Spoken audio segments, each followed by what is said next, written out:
Este podcast es presentado por Instituto Visión Láser.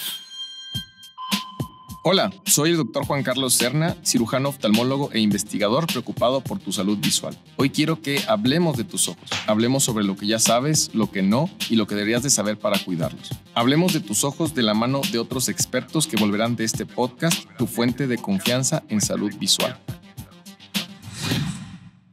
Hola, buenos días y bienvenidos una vez más a un capítulo nuevo de tu podcast Hablemos de tus ojos. El día de hoy, para tocar el tema, uno de los temas más pedidos, el tema de las famosas moscas volantes o miodesopsias.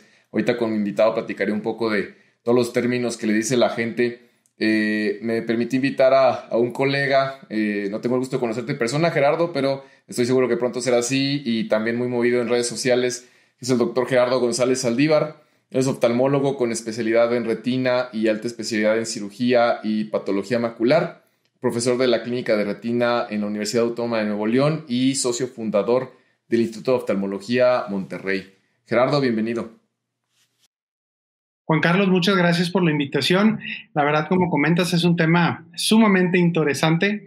Hasta cierto punto llegó a ser hasta un poco controversial en el ámbito ahí de la oftalmología, inclusive de los mismos retinólogos. Hay quienes están muy a favor de ciertos tratamientos y hay quienes están muy en contra de ellos.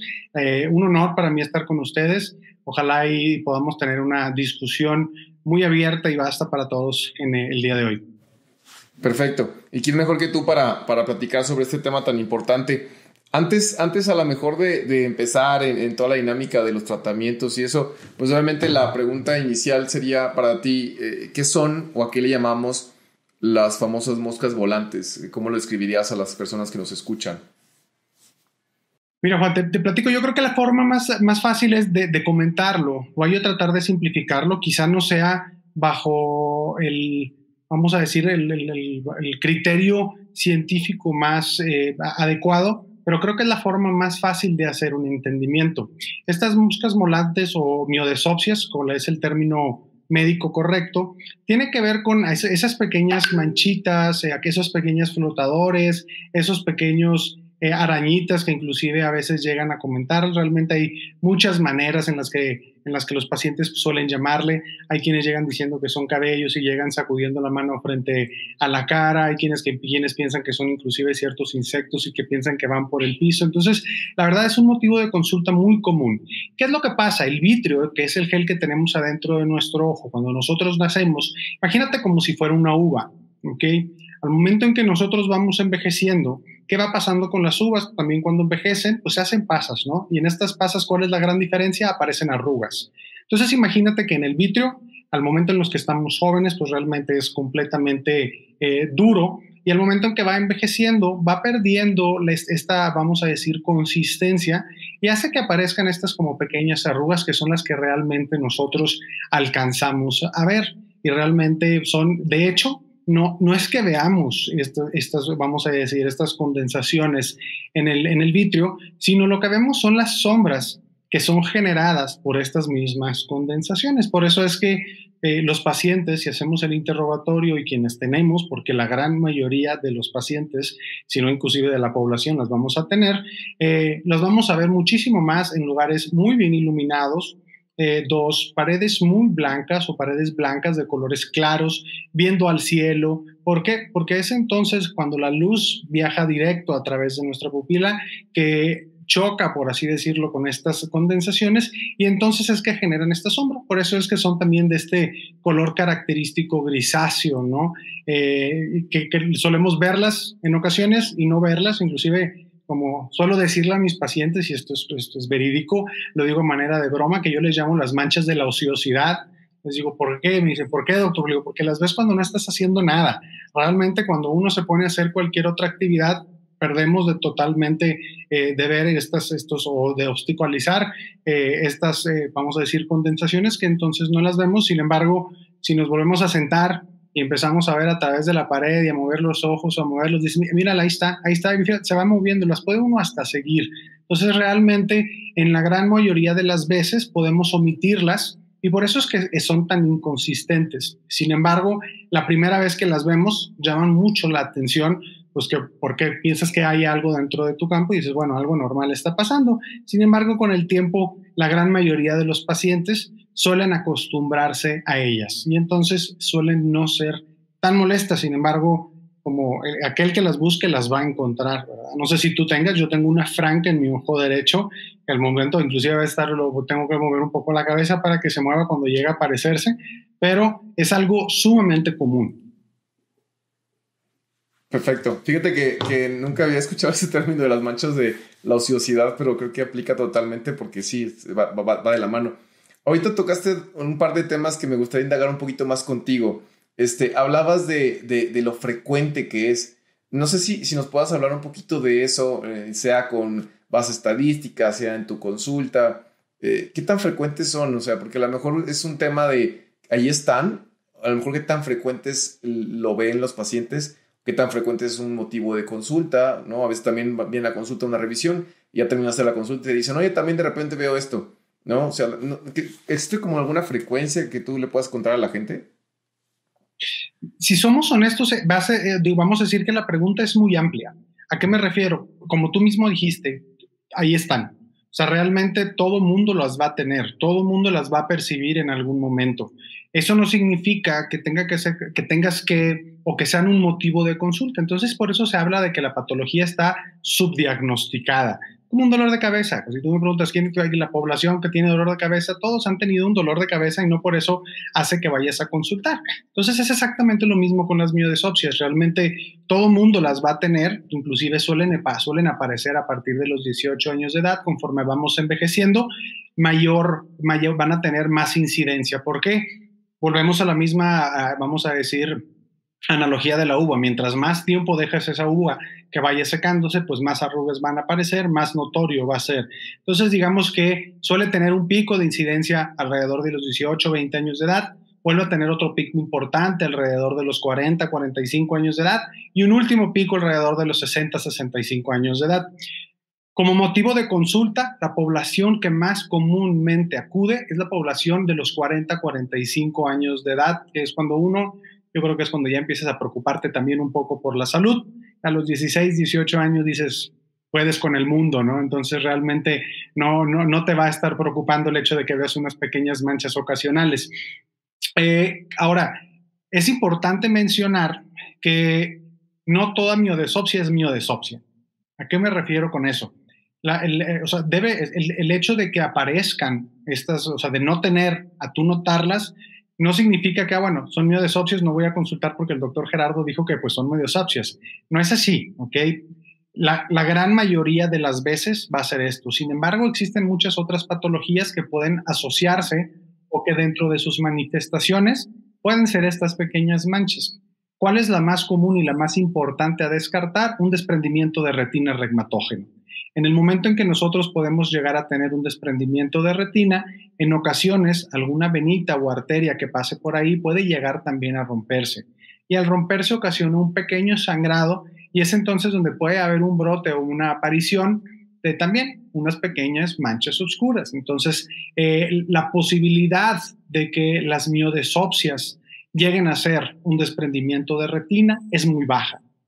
Pero ¿cuál es el problema? De sí serlo, el acudir temprano o oportunamente con tu oftalmólogo, la verdad es que puede prevenir una complicación seria como un desprendimiento de retina y tratado a tiempo, pues el pronóstico visual es muchísimo mejor. Entonces, todos aquellos, suelo yo decir, que tengan de una aparición abrupta algunas miodesopsias, es mejor quitarte de la duda, acudir con tu oftalmólogo y, vamos a decir, descartar el que pudiera llegar a ser otra patología. En dado caso de que digas, oye, bueno, pues las veo desde los 16 años, son las mismas 3 manchitas y así llevo ya 20, pues dices, bueno, no necesariamente tiene que ser un motivo de consulta. Y les digo, si son las mismas 3, 4 mosquitas, no vengas, pero si de repente se convierten en un enjambre, acude. El hecho de que aumenten en número o en cantidad es necesario de todas formas acudir a volver a descartar el hecho de que pudiera llegar a ser alguna otra patología. Oye, Gerardo, ¿y existe algún otro signo? Yo coincido totalmente contigo en que toda la miodesopsia debe de revisarse con un especialista, ¿no? Pero ¿hay algún otro dato de alarma a lo mejor que tú puedas transmitirle a la audiencia? Ahorita mencionaste a lo mejor preexistentes y que de repente de forma abrupta salieron más. ¿Algún otro dato que quieras mencionar? Claro, mira, son de hecho 3 datos los que tenemos que tener vamos a decir, muy en mente. El primero, como acabamos de mencionar, es el hecho de que aumenten en número. El hecho de que de manera abrupta tengamos, no decir unas moscas, sino un enjambre, o que aparezcan no 5 o 10, sino 50 o 100 de ellas. El segundo de ellos es que tuviéramos algo que se llama fotopsias. ¿Qué es eso? Destellos de luz dentro de nuestro ojo. Si van acompañadas uno del otro, todavía peor. ¿Qué es fotopsias? Es literalmente, tú vas a sentir que adentro de tu ojo, súbitamente hay un destello de luz. Realmente me dicen, ¿y cómo voy a saber, doctor? Vas a saber. O sea, cuando tienes una fotopsia, tienes una fotopsia. Es como si te tomaran un flashazo o una fotografía con flash a un lado de ti, vas a ver ese destello y lo vas a notar. Ese sería el segundo. Y por último es que si ya tuviste 1, fotopsias, 2, luego tienes miodesopsias, 3, cierras tu ojo y en lugar de tener un campo visual circular como suele de ser, tú empezarás a ver como un pequeño telón o que empiezas a perder cierto campo de tu campo visual o cierta área de tu campo visual. Ahora sí, ya preocúpate y ve con el oftalmólogo. Entonces, mientras tengamos cualquiera de estas 3, son los datos de alarma: aumento en número, aparición de fotopsias o disminución o aparición de una pérdida de tu campo visual. Estas 3 son altamente sugestivas y digamos que si tienes una es cierta posibilidad, si tienes 2 aumenta la posibilidad, si tienes 3 es francamente posible el hecho de que tengas una patología en tu retina. Entonces, estos sí serían los 3 datos de alarma que todo paciente con fotopsias con miodesopsias tiene que llevarse a casa. Cualquiera de ellas 3, sea inclusive al día siguiente de que te haya visitado tu oftalmólogo o que hayas visitado a tu oftalmólogo, vuelve a ir con él si aparecen más, si aparecen las mismas fotopsias o si pierdes un área en tu campo visual. Perfecto, de acuerdo. Gerardo, una pregunta que tenía para ti es si existía o existe algún factor de riesgo para formar estas miodesopsias, pero a lo mejor más bien aquí lo que tengo que hacer es como mejorar la pregunta, porque justo acabas de describir que pues a lo mejor el escenario no tan agradable es miodesopsias que se ocasionan por un problema, por ejemplo, de retina, ¿no? Entonces, más bien, a lo mejor la pregunta tendría que estar enfocada en cuanto a eso, porque ya mencionamos que todos tenemos este gel. ¿Existe algún factor de riesgo, algunas personas que tiendan un poco más a padecer, sea las moscas volantes o que las miodesopsias desarrollen algún problema secundario en la retina? Claro, perdón, Juan Carlos, claro. Vamos a decir que la patología con mayor asociación a miodesopsias es una alta miopía. Okay, la miopía causa que nuestro ojo tenga una mayor longitud, hace que nuestro ojo sea más largo, ¿okay? Que es importante no confundir con más saltón. El hecho de que nosotros tengamos un ojo más proptótico no necesariamente tiene que ir acompañado de la miopía, pero aquellos pacientes que tienen miopía, y cuando hablamos de miopía alta, estamos hablando de aquellos que tienen más de 4 dioptrías, tienen mayor probabilidad de desarrollar miodesopsias y tienen todavía mayor probabilidad de llegar a desarrollar un desprendimiento de retina. Entonces, todo paciente mayor o que tenga más de 4 dioptrías, revisión anual de su retina. Ahí sí no es como, bueno, me espero a que note una baja visual o una progresión de mi miopía para ver si acudo a un cambio de lentes o un cambio de refracción o graduación. Error. Todo paciente con más de 4 dioptrías, año con año, tengas o no tengas de todas formas una progresión o disminución de tu visión, tienes que acudir a una revisión, porque el hecho de que en algún momento no lo tengas no significa que no puedas llegar a desarrollar tanto miodesopsias como algún desprendimiento de retina o lesión predisponente. Y prevenir cualquier tipo de patología siempre es mejor que andar tratando complicaciones de esta. Coincido totalmente contigo. La mejor medicina es la preventiva. Gerardo, y otra pregunta también frecuente es, ¿existe alguna forma de prevenirlas? Me ha tocado escuchar de todo, que si vitaminas, que si... o sea, digo, obviamente si es algo detonante, ¿no? Por ejemplo, un traumatismo, un golpe que hizo que ese gel vítreo se moviera, dices, bueno, pues esa es la prevención, es no evita los golpes, ¿no? Pero tú darías como alguna recomendación en cuanto a la prevención, pacientes que ya las tienen, que no quieren que aumente o no sé, platícanos un poquito de esto. Fíjate que no existe ningún tipo de, vamos a decir, maniobra o intervención terapéutica que podamos hacer para prevenirlas. Como mencionas, el hecho, de hecho, me llamó mucho la atención en su momento cuando tocas los deportes que tienen mayor predisposición a llegar a tener esta patología. Totalmente yo creo que a todo el mundo se le vienen artes marciales y box.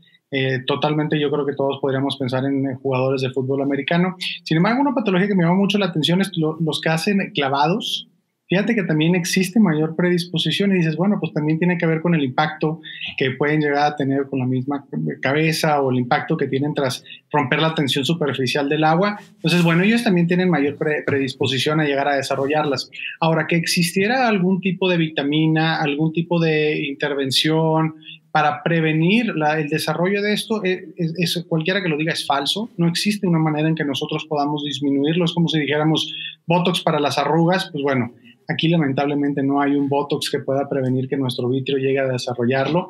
Entonces, no hay manera de prevenirlo. No hay vitaminas que puedan tampoco ayudarnos a que esto desaparezca, ¿ok? Yo creo que eventualmente se llegará a desarrollar alguna vitriolisis médica. En su momento se pensó mucho en ciertas inyecciones, se llamaba Yetrea. La verdad es que nunca llegó francamente al mercado mexicano. Es un medicamento el cual provocaba una vitriolisis. Eso quiere decir que, bueno, si tenemos un gel, convertirlo en agua, pero no tuvo el éxito ni la aprobación y además era sumamente costoso. Pero yo creo que en algún momento se llegará. La respuesta es sí. Sin embargo, hoy por hoy no lo existe. Perfecto. Oye, ya que estás tocando el tema, ahora sí, a lo que seguramente la gran mayoría de los escuchas que nos están siguiendo quieren llegar, el tratamiento, ¿no? Porque hay un montón de tabús y, como tú dices, incluso entre mismos oftalmólogos y especialistas en retina hay debate. A lo mejor me gustaría que dividiéramos en el tratamiento hablando de láser, me gustaría que lo tocáramos un poquito y después pasarnos a los tratamientos quirúrgicos y obviamente desde tu experiencia y desde criterios, ¿no? Porque a lo mejor siempre que hacemos estos episodios hacemos un disclaimer que cada persona es distinta, cada caso es distinto, no se puede generalizar, pero a lo mejor como pensando en aquellos pacientes que pudieran ser candidatos a uno u otro. No sé si podemos empezar a platicar un poquito de láser. ¿Qué experiencia tienes? ¿Qué opinas de tratamiento con láser para las moscas volantes? Platícanos un poquito. Muy bien, fíjate que tengo poca experiencia con el láser y te voy a mencionar por qué. La verdad es que en su momento llegó a ser algo que sonaba muy sencillo y en su momento tuvo un auge importante. Sin embargo, realmente, ¿cómo funciona el láser? Imagínate que lo que hacemos durante el procedimiento es, bueno, colocamos un lente en contacto con la córnea, vamos por así decirlo, a estas arrugas y con un láser las buscamos, las apuntamos y lo que hacemos es las disparamos y decimos, causamos ahí como una ruptura de estas. En su gran mayoría causaba una disminución de la notoriedad, pero no una desaparición. ¿Por qué? Porque al final de cuentas, como es un láser disruptivo lo que usábamos para hacer este procedimiento, pues al contrario, a veces había pacientes que se quejaban de que, oye, bueno, es que antes tenía una grande y ahora tengo 5 chiquitas. Eso era el primer criterio, o vamos a decir el primer inconveniente que se empezó a observar. O sea, no tenía la tasa de éxito que quisiéramos. Y si de por sí aquellos pacientes en quienes llega a provocar una sintomatología lo suficientemente grave para pensar en alguna intervención, son pacientes que están continuamente buscando esa claridad, pues el hecho de que hayas hecho alguna intervención y ahora hiciste que en lugar de una grande hubiera muchas chiquitas, pues pueden llegar a notarlo más y puede llegar a ser más molesto para ellos. Lo segundo es que este láser, pues bueno, estamos muy cerca de la retina. Entonces, en ocasiones ese láser, si no enfocabas correctamente, pudiera llegar a hacer algún pequeño disparo que dieras en la retina y pudiera llegar a provocar algún tipo de desgarro, algún tipo de sangrado. Entonces dices, salía realmente menos o menor vamos a decir, la solución, ¿cómo va el dicho? Siempre se me olvida, pero salió más... Vamos a decir, el remedio que la enfermedad, ¿no? Ándale, exactamente, peor el remedio que la enfermedad, eso es a lo que quería llegar, gracias. Entonces, realmente no se obtenían los resultados deseados, ¿ok?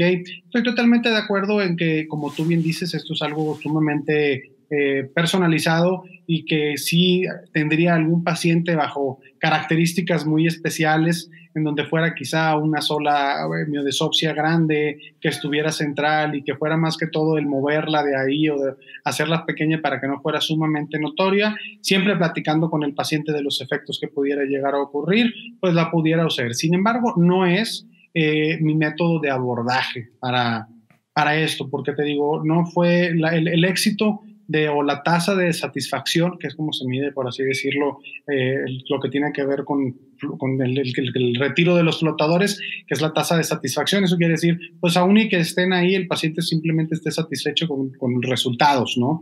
Entonces, no era más que de un 80%. Entonces dices, híjole, no era tan buena la tasa como quisiéramos. Y por eso es que la verdad es cada vez está más en desuso el uso del láser para el retiro de los flotadores. Sin embargo, bueno, es una herramienta que tenemos como retinólogos para poder dar este tratamiento. Fíjate que a mí me tocó manejar un paciente, y es que obviamente a lo mejor al final platicamos un poquito de eso también. Como es un tema tan buscado por los pacientes, también a veces caen en prácticas que rozan ahí los niveles de seguridad que no deben. Me tocó un paciente que fue a tratarse a Colombia y lo trataron con este láser, pero pasó lo contrario que tú dijiste. En vez de que se enfocara mucho en la retina, se enfocaron mucho en el cristalino y rompieron la cápsula posterior. El cristalino empezó a expandirse, lo metieron a cirugía de catarata urgente y al final de cuentas el paciente quedó con más miodesopsias que antes. Entonces pues, es un perfil de seguridad, creo que ahí muy en el límite, ¿no? Ahora, qué bueno que lo mencionas y digo, yo creo que con tu siguiente pregunta, que creo pensar para dónde va, es bien importante el encontrar, o medir claramente el riesgo-beneficio que existe para todo esto. ¿Por qué? Porque sí, y es una pregunta clave, el decir, bueno, de un 100% de tu día, ¿qué tanto tiempo estás viendo tú los flotadores? Porque la gran mayoría de las veces no es todo el día. Entonces, si un paciente llega a decirte, no, pues 20% del tiempo, dices, híjole, arriesgar cualquier complicación, por más mínima que sea, y por más, vamos a decir, benéfico o probabilidad de tasa de fallo que pudiera llegar a tener cualquiera de estos tratamientos, sacrificarlo por un 20% de tu tiempo, ¡ay! Qué difícil, ¿no? Entonces, siempre importante mencionar este riesgo-beneficio que obtenemos de cualquier intervención. Entonces, de hecho, mi primera intervención es y siempre será, vamos a esperarnos, vamos a ver si en algunos meses dejamos de verlos y si de todas formas, sin hacer ninguna intervención, desaparecen, nos acostumbramos o ya no nos molestan del todo, la mejor intervención siempre va a ser no hacer una intervención, ¿verdad? Entonces, vale la pena mucho el platicar con tu paciente. Siempre recalco el hecho de la absoluta confianza en tu médico, o sea, una relación médico-paciente en donde que esté basada en la confianza y que sepas que al final de cuentas él va a hacer lo que es más conveniente para tu visión. No creer que muchas veces, no, es que fui con el doctor y no me quiere dar ningún tratamiento. No necesariamente eres candidato a un tratamiento, ¿verdad? Si tú me llegas y me dices, oye, es que tengo flotadores, ¿cuándo lo ves? Pues a veces por la mañana. Híjole, arriesgarme a hacer un procedimiento en donde sí puedo provocarte, como acabas de mencionar con el paciente que te llegó de Cuba, un disconfort mayor, pérdida de visión, cualquier tipo de complicación por un 5%, yo no me arriesgaría como médico. Si no confías en que yo te digo que mejor nos esperemos y que eventualmente se quitarán, pues adelante, puedes tratar con algún otro médico, pero al menos yo puedo dormir tranquilo. Sí, totalmente de acuerdo contigo, de acuerdo. Oye, Gerardo, y hablando, por ejemplo, de la cirugía, platícanos un poquito, antes de empezar a grabar, me platicabas un poquito de las intervenciones. A lo mejor las preguntas claves serían, ¿existe cirugía o no existe? ¿Cómo se realiza? Y a lo mejor también mencionar un poquito de esto de los pacientes a lo mejor a los que tú consideras como candidatos para poder ser sometidos a esta intervención. Perfecto, mira, todo empezó, de hecho, a mí me gusta mucho el término que suelen decir los americanos. Les dicen, a la cirugía le llaman florectomía y tiene que ver con, bueno, floater de flotadores, rectomy de vitrectomía. Entonces combinan el hecho de que vamos a hacer una vitrectomía para quitar los flotadores. Es exactamente el mismo tipo de intervención que hacemos prácticamente en toda cirugía de retina, en donde, ¿qué es lo que hacemos? A través de 3 pequeños puertos en el ojo, colocamos un puerto por donde colocamos una infusión que está continuamente echando solución salina balanceada. Otro puerto por donde nosotros metemos un accesorio o una luz, porque es con lo que nosotros podemos tener la visualización adentro del ojo, y otro puerto por donde nosotros colocamos algo que se llama ocutomo o vitrector. Y esto es simplemente como una guillotina que va cortando y succionando al mismo tiempo, y entonces imagínate que lo que va haciendo es devorando y aspirando todo el vítreo que tenemos adentro de nuestro ojo, y eventualmente esto es sustituido por solución salina y eventualmente nuestro cuerpo lo cambia, por así decirlo, plasma o humo acuoso. Ahora, ¿Cómo nació esto? Realmente nació en California, de los primeros pacientes o de los primeros retinólogos que empezaron a hacer una vitrectomía para flotadores fue en California, en UCLA, y tenía que ver porque él empezó a notar que la calidad de vida de los pacientes realmente se veía afectada por el hecho de tener flotadores. Cabe recalcar que ahorita era parte de lo que comentábamos hace unos minutos.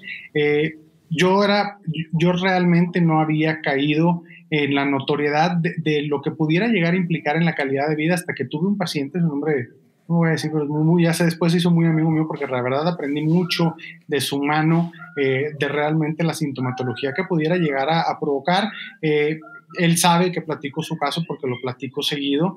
Y él, ¿qué fue lo que pasó? Realmente él tenía flotadores y provocó una incapacidad de 6 meses en su vida porque el hecho de que él saliera a lugares en donde había luz, él notaba los flotadores todo el tiempo y entonces él decidió mudarse al sótano de su casa y hacer un trabajo donde que pudiera trabajar nada más en el sótano porque el hecho de que él estuviera viendo los flotadores lo volvía loco. Llegó conmigo a consulta, platiqué con él, a mí realmente me estremeció el decir, no puedo creer que realmente llegue a tal grado. Y me dice, mire doctor, y me enseñó uno de grupos de apoyo que existen en redes sociales, no sé si puede decir el nombre, pero en Facebook, en donde parecía que existiera un grupo así como de Alcohólicos Anónimos y se llamaba así como que personas con miodesopsias y era igual, hola, ¿cómo están? Soy Gerardo, el día de ayer apareció en mi vida por primera vez una miodesopsia, quiero platicarles, y entre ellos tenían un grupo de apoyo de, bueno, ¿qué han hecho? ¿Qué ha pasado? Porque realmente llega a ser muy molesto para ciertos pacientes, ¿ok?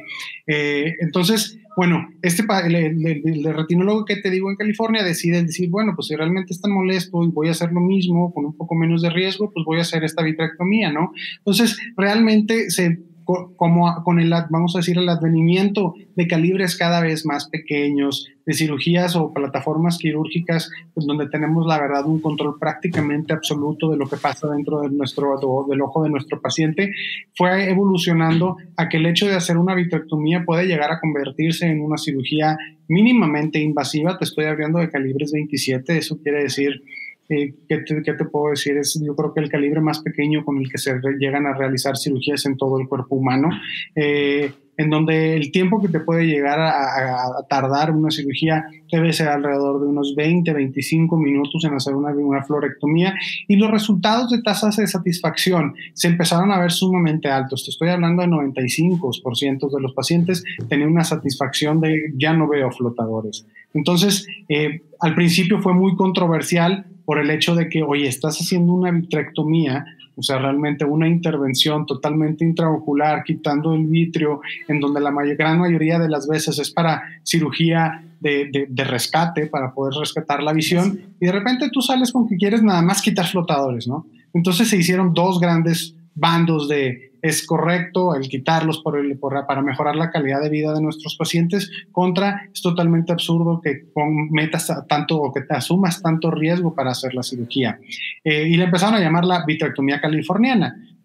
Si lo relacionamos, tiene que ver muchos con californiana con cosas de estética, ¿no? Entonces, dentro de los retinólogos era así como que haces pura retinología, pura retina californiana, ¿no? El hacer florectomía.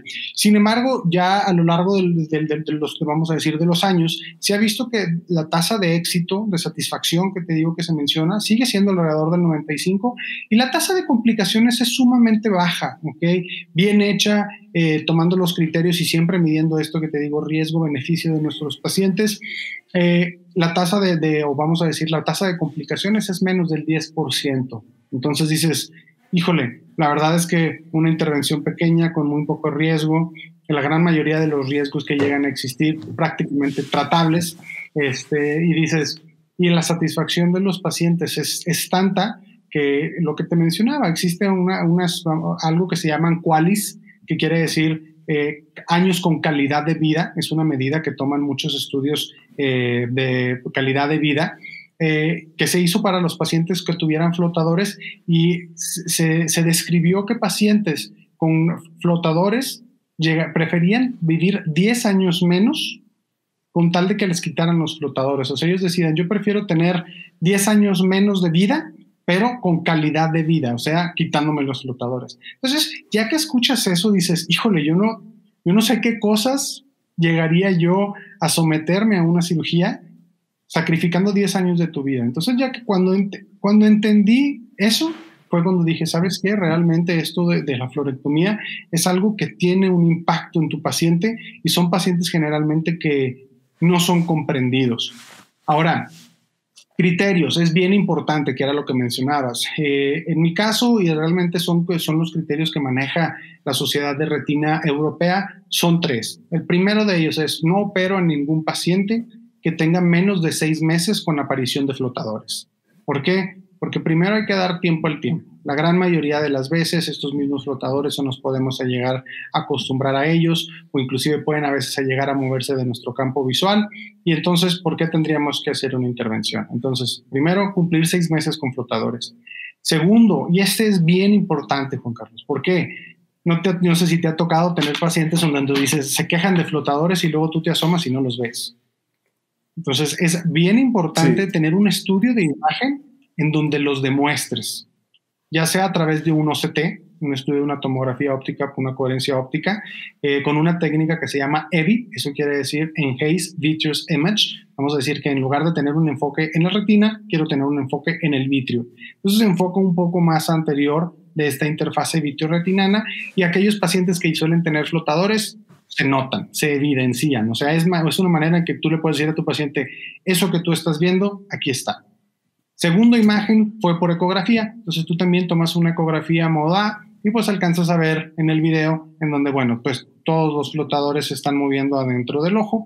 Y por último, con la plataforma, perdón si voy a decir marcas otra vez, una disculpa, pero con la plataforma Spectralis de Heidelberg, con un video a través de una técnica infrarroja. En lugar de tomar fotos hacia el OCT, tomas un video del mismo ojo y haces que el paciente mueva el ojo y alcanzas a ver francamente cómo todo el vitrio y los flotadores están ahí.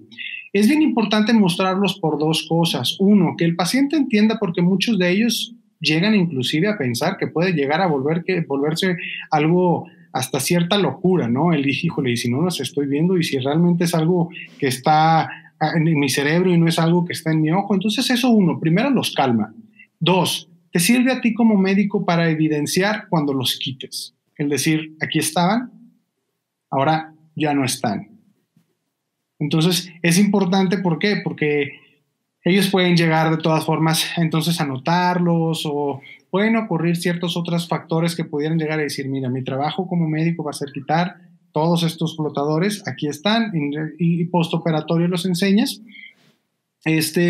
Y por último, de todas formas, el tercero es que tengan, dije, sintomatología por más de 6 meses. El segundo era el estudio de imagen. Y el tercero era que realmente que estuvieran presentes más del 20% de su día. ¿Okay? O sea, que es cuando tú interrogues al paciente y le digas, bueno, de todo tu día, ¿qué porcentaje del día estás notando los flotadores? Y que ellos realmente digan, bueno, pues más de un 20% del tiempo. Entonces, ya si cumplen esos 3 criterios, creo que el hacer la intervención es más beneficiosa que el riesgo que pudiéramos llegar a correr. Claro, siempre, como bien comentaste, mencionar o tocar el punto de riesgo-beneficio y entender que cada caso es personalizado, pero creo que estos 3 criterios son al menos en los que yo baso. Y por último, que fue la pregunta, o al menos vamos a decir el último tema que tocaste con la última pregunta, ¿qué diferencia existe entre una florectomía y una vitrectomía convencional? Yo solamente hago 2 pequeños cambios. El primero es, suelo hacer mi cirugía con calibre 25, entonces en este caso suelo hacer la florectomía, suelo hacerla con calibre 27, que como comenté hace unos minutos, es vamos a decir, es el menor calibre que existe para poder hacer una cirugía de retina, por el hecho de que al ser más delgado existe menor probabilidad de 2 de las complicaciones, una es fuga y otra es hipotonía. Y por último, cuando solemos hacer una vitrectomía, yo creo que la gran mayoría, aunque esto varía mucho de las prácticas y donde se formó cada quien, solemos dejar algún tipo de aire, gas o gasa dentro del ojo. En este tipo de casos es la única solución, o es la única, vamos a decir, patología en la que yo dejo solución. Entonces, ¿por qué? Porque el hecho de que dejemos aire o gas suele provocar la aparición prematura o de catarata, y el hecho de que dejemos nosotros solución disminuye importantemente esta probabilidad. Como estamos hablando que son pacientes de 40, más o menos, el hecho de que podamos disminuir la probabilidad de tener una catarata, pues implica el reducir una segunda intervención, y dos, pues que tenga la mayor capacidad de acomodación por más tiempo. Entonces, esos serían los criterios, esas serían las diferencias que hago al menos yo en mi práctica. Buenísimo, perfecto, Gerardo. Y creo que amplía un montón el panorama, tanto para los colegas que nos escuchen como para los pacientes que precisamente dicen, oye, hay algo, ¿no? Digo, obviamente, como bien dices, lo hemos estado platicando personalizado, o sea, bien platicado con el paciente, pero creo que el paciente se lleve esa idea de que, oye, si hay algo más, creo que es súper valioso.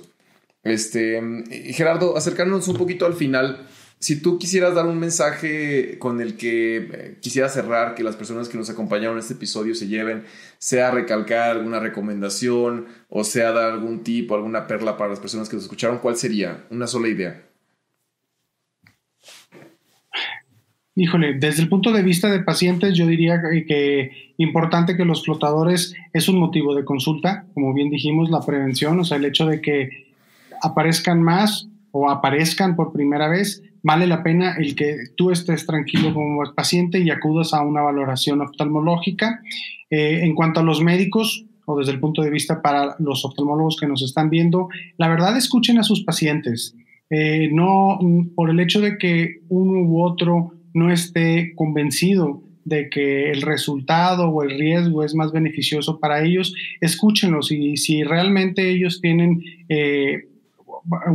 la calidad de su vida está siendo afectada, el hecho de, o sea, mándenlos con quien tengan la capacidad. No es decir, no existe nada, no hay nada que hacer, acostúmbrate. Escuchen al paciente y realmente propónganle que existen tratamientos, porque como les digo, no es el único. Platicamos un poco de láser, que mi experiencia no sea lo más agradable, no significa que en manos de alguien más no pueda hacerlo. Bueno, la florectomía es algo que llegó, es algo que es cada vez más común y que está para quedarse. Entonces, sí existe intervenciones que podemos hacer en este tipo de pacientes para regresarle su vida a la normalidad. Buenísimo, perfecto. Súper mensaje para concluir. Gerardo, y tus redes sociales, si nos compartes para las personas que nos acompañaron, que te quieran contactar o que te quieran seguir. Claro, realmente yo creo que la red social en donde estoy más activo es a través de Instagram, es dr.Gerardo González Saldívar, todo pegado, no dice todo pegado, sino vamos a dejarlo todo corrido. Soy alguien muy activo a través de esta red, encantado de estar en contacto con todos ustedes. Mi número, bueno, pues no lo puedo dar por aquí, pero de todas formas, cualquier cosa creo que a través de Instagram o mi correo electrónico, en dado caso de que también lo gusten, drgzzgerardo@gmail.com. Y muchas gracias de nuevo por la invitación. Creo que la verdad fue un tema sumamente interesante, muy estimulante, y la verdad es que hay muchos pacientes con esta sintomatología y que creo que es importante tengan un panorama más amplio de qué hay y hacia dónde vamos. Exacto, perfecto. No, pues gracias a ti, Gerardo, por tu tiempo, por el expertise que nos compartiste a lo largo de este episodio. Quiero agradecerte una vez más por haber tomado mi invitación a esta plática. Y también quiero agradecerte a ti que nos acompañaste durante todo este episodio, que escuchaste este podcast. Gracias por permitirme hablar de tus ojos una vez más en este episodio. Si te gustó el tema de hoy y crees que alguien puede necesitar la información que acabas de escuchar, compárteselo. Recuerda que puedes encontrarme en Instagram, Facebook y YouTube como Instituto Visión Láser, donde encontrarás aún más información valiosa para cuidar tu vista. Te invito también a suscribirte a mi newsletter para mantenerte al tanto de todo lo nuevo. Soy el Dr. Juan Carlos Serna, cirujano, oftalmólogo e investigador, y tú y yo tenemos una cita. Así que prepárate y nos vemos en el próximo episodio para seguir hablando de tus ojos.